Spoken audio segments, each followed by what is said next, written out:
മുൻ മുഖ്യമന്ത്രിയും അണ്ണാ DMK മുതിർന്ന നേതാവുമായിരുന്ന ഒ പന്നീർശെൽവം DMK-യിലേക്ക് എന്ന് സൂചന. തമിഴ്നാട് മുഖ്യമന്ത്രി MK സ്റ്റാലിനുമായി ഒ പന്നീർശെൽവം കൂടിക്കാഴ്ച നടത്തി. MK സ്റ്റാലിൻ മുഖ്യമന്ത്രിയായി തുടരുമെന്ന് OPS പറഞ്ഞു.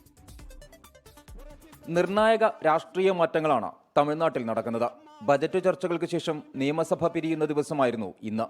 ഉച്ചയോടെ സഭയിൽ MK സ്റ്റാലിനെ പുകഴ്ത്തി OPS പക്ഷ MLA P. അയ്യപ്പൻ രംഗത്തെത്തി.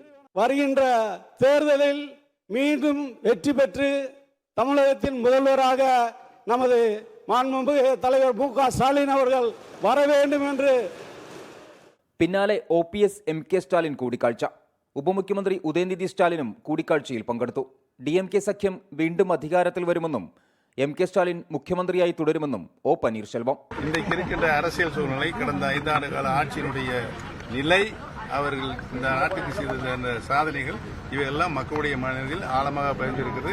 மீண்டும் ஆட்சிக்கு வரக்கூடிய வாய்ப்பு திராவிட முன்னேற்ற கழகத்துக்கு இருக்கிறது. പാർട്ടിയിൽ നിന്ന് പുറത്താക്കപ്പെട്ട ശേഷം അണ്ണാ DMK-യിൽ തിരിച്ചെത്താനുള്ള തീവ്ര ശ്രമത്തിലായിരുന്നു OPS. എന്നാൽ എല്ലാ ശ്രമങ്ങൾക്കും AIADMK general secretary Edappadi Palaniswami തടയിട്ടു. സ്വന്തമായി പാർട്ടി പ്രഖ്യാപിക്കാനുള്ള നീക്കവും അതിനിടെ OPS നടത്തി. എന്നാൽ അതും ഉണ്ടായില്ല. ഇതോടെയാണ് സുരക്ഷിത ഇടമെന്ന നിലയിൽ DMK-യിലേക്ക് എത്താൻ OPS തീരുമാനിച്ചതെന്നാണ് സൂചന. ഇന്നലെ വിജയകാന്തിന്റെ പാർട്ടിയായ DMK സഖ്യത്തിന്റെ ഭാഗമായിരുന്നു. 24 ചെന്നൈ. ലോകത്തെവിടെയായാലും ഏത് സമയത്തും 24 വാർത്തകളും ഓഗ്മെന്റഡ് റിയാലിറ്റി പാക്കേജുകളും എക്സ്പ്ലെയിനറുകളും വിശദമായി കാണാൻ ഞങ്ങളുടെ YouTube ചാനൽ നിങ്ങൾക്ക് സബ്സ്ക്രൈബ് ചെയ്യാം.